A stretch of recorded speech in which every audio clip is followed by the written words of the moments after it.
بسم اللہ الرحمن الرحیم۔ السلام علیکم۔ گورنر جنرل غلام محمد کی کون سی سیکٹری تھی جس کے ناراض ہونے سے غلام محمد کام بند کر دیا کرتے تھے؟ پاکستان کی جمہوریت میں پہلی بار فوج کے بوٹوں کی گونج کب سنائی دی؟ پہلی بار لاہور میں مارشل لا کب اور کیوں لگا؟ جنرل ایوب آرمی چیف ہونے کے باوجود بھی کس مقصد کے لیے ان کو وزیر دفاع بنایا گیا؟ غلام محمد کے دور حکومت میں 1956 کا آئین کیوں مکمل نہ ہو سکا اور غلام محمد کو کس طرح اقتدار سے الگ کیا گیا؟ مکمل تفصیل ہسٹری آف پاکستان کی ویڈیو نمبر 4 میں بیان کی جائے گی۔ نوابزادہ لیاقت علی خان کی وفات کے بعد مسلم لیگ نے ایک ایسا فیصلہ کیا جو پاکستان کی ترقی اور سالمیت کے لیے تباہ کن ثابت ہوا۔ ایک فالج زدہ انسان کے ہاتھ ملک پاکستان کی باغ دوڑ سونپ دی گئی۔ فالج کی وجہ سے اس کی گفتگو کسی کے سمجھ میں نہیں آتی تھی۔ ان کی گفتگو کا ترجمہ کرنے کے لیے ایک سیکٹری کا بندوبست کیا گیا۔ روت بورل نامی خاتون کہنے کو ان کی سیکٹری تھی، لیکن حقیقت میں وہی گورنر جنرل تھی۔ جب یہ خاتون ناراض ہو جاتی تو گورنر جنرل ہاؤس میں تمام کام بند کر دیے جاتے۔ غلام محمد کوئی کام اس وقت تک نہ کرتے جب تک وہ خاتون راضی نہ ہو جاتی۔ غلام محمد ایک بیوروکریٹ تھے۔ قیام پاکستان میں ان کا کوئی کردار نہیں تھا، اس لیے وہ لوٹے پھوٹے مہاجرین کی مشکلات کو نہیں جانتے تھے۔ ان کے دور حکومت میں 2 بڑے واقعات ہوئے۔ خواجہ نظم الدین نے 1952 میں دورہ بنگال کے دوران ایک بیان میں کہا کہ پاکستان کی سرکاری زبان صرف اردو ہوگی، جس پر بنگالی طلبہ نے مظاہرے شروع کر دیے، جس پر پولیس نے فائرنگ کر کے کئی طلبہ کو ہلاک کر دیا۔ دوسرا واقعہ اس وقت رونما ہوا جب احمدیوں کے خلاف لاہور میں جماعت اسلامی کی جانب سے چلنے والی تحریک کو دبانے کے لیے مارشل لا نافذ کیا گیا اور جنرل اعظم خان کو اس تحریک کو دبانے کے لیے مکمل اختیارات دیے گئے۔ 1953 میں لاہور میں نافذ ہونے والا مارشل لا پاکستان کا پہلا مارشل لا تھا۔ غلام محمد نے اپنے اختیارات کا ناجائز استعمال کرتے ہوئے کٹ پتلیوں کی طرح وزیر اعظم لاتے گئے اور گراتے گئے۔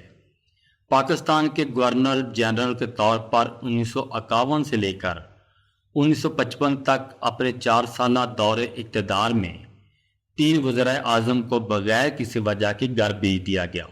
جنرل بنتے ہی اس فالج زدہ مریض نے وزیر اعظم کے بہت سے اختیارات اپنے ہاتھ میں لے لیے۔ خواجہ نظم الدین پہلے وزیر اعظم تھے جن کی حکومت کا تختہ الٹنے کا اعزاز گورنر جنرل غلام محمد کو حاصل ہوا۔ یہ کارنامہ انہوں نے 17 اپریل 1953 کو سر انجام دیا۔ غلام محمد نے خواجہ نظم الدین کو برطرف کیا تو اس وقت وہ ایک دورے پر جانے والے تھے۔ جب انہیں اپنی برطرفی کا علم ہوا تو انہوں نے غلام محمد سے کہا کہ جب میں گورنر جنرل تھا تو میں نے لیاقت علی خان سے ایسا رویہ روا نہیں رکھا جو آپ نے میرے ساتھ کیا۔ اس کے جواب میں غلام محمد نے کہا کہ نہ تم لیاقت علی خان ہو اور نہ ہی میں خواجہ نظم الدین۔ برطانیہ میں پاکستان کے سفیر محمد علی بوگرا کو غلام محمد نے 17 اپریل 1953 کو نیا وزیر اعظم مقرر کیا۔ تاہم 1 یونٹ اسکیم اور آئین پر اختلاف کی وجہ سے وقت کے ساتھ ساتھ ان کے تعلقات خراب ہوتے گئے۔ بوگرا کی حکومت کو 1954 کے سیلاب اور خوراک کے بحران سے نمٹنے کے لیے بھی تنقید کا نشانہ بنایا گیا۔ غلام محمد نے 24 اکتوبر 1954 کو بوگرا کی حکومت کو برطرف کر دیا۔ اس فیصلے میں انہیں ایوب خان کی مکمل حمایت حاصل تھی۔ کہا جاتا ہے کہ محمد علی بوگرا جب وزیر اعظم تھے تو پاکستان کا پہلا آئین کافی حد تک مکمل ہو چکا تھا، اور یہ بھی کہا جاتا ہے کہ اس آئین میں گورنر جنرل کے اختیارات کو کافی محدود کر دیا گیا تھا۔ فوج کی سیاست میں عملی طور پر مداخلت گورنر جنرل غلام محمد کے دور میں شروع ہوئی، جب آرمی چیف ایوب خان کو وزیر دفاع مقرر کیا گیا۔ یہ وہ وقت تھا جب پہلی بار جمہوریت کے ایوانوں میں فوج کے بوٹوں کی گونج سنائی تھی۔ غلام محمد نے اسمبلی کو ہی فارغ کر دیا۔ اسمبلی کے اسپیکر تمیز الدین نے سندھ اسمبلی سے رجوع کیا اور درخواست کی کہ غلام محمد کے فیصلے کو مسترد کیا جائے۔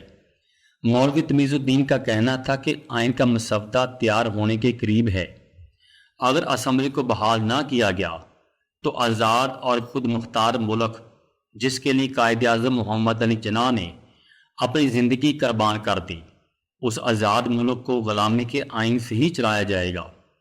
سندھ ہائی کورٹ نے اسمبلی بحال کرنے کا نوٹیفیکیشن جاری کر دیا۔ امید پیدا ہو گئی کہ غلامی کے آئین سے بہت جلد چھٹکارا مل جائے گا، لیکن گورنر جنرل غلام محمد نے سپریم کورٹ آف پاکستان سے رجوع کیا تو سپریم کورٹ آف پاکستان کی چیف جسٹس محمد منیر نے سندھ ہائی کورٹ کے فیصلے کو غلطم قرار دے دیا۔ غلام محمد نے 24 اکتوبر 1954 کو چودھری محمد علی کو نیا وزیر اعظم مقرر کیا۔ چودھری محمد علی تقسیم سے قبل برطانوی راج کے دور میں اکاؤنٹنٹ کے عہدے پر فائز تھے، لیکن تقسیم کے بعد انہوں نے بڑی تیزی سے ترقی کی منازل طے کی۔ وہ تقسیم ہند کے بعد متحدہ پاکستان کے چیف سیکرٹری بنے۔ ان کا شمار لیاقت علی خان کے بہت قریبی ساتھیوں میں ہوتا تھا۔ قائد اعظم سے لیاقت علی خان کی آخری ملاقات میں بھی وہ ان کے ہمراہ تھے۔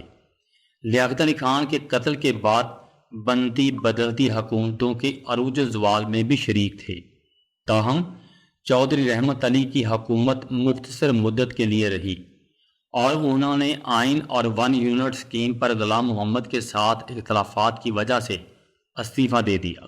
غلام محمد کے وزیر اعظم کی متواتر تبدیلیاں ان کی طاقت کو مضبوط کرنے، سیاسی عمل کو کنٹرول کرنے اور خود کو مسلط کرنے کی خواہش پر مبنی تھی۔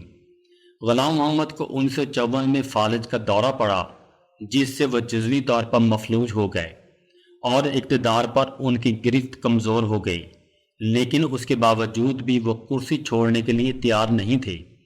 ایوب خان غلام محمد کی فوجی معاملات میں مداخلت اور مسلح افواج کو سیاسی رنگ دینے کی کوششوں سے مطمئن نہیں تھے۔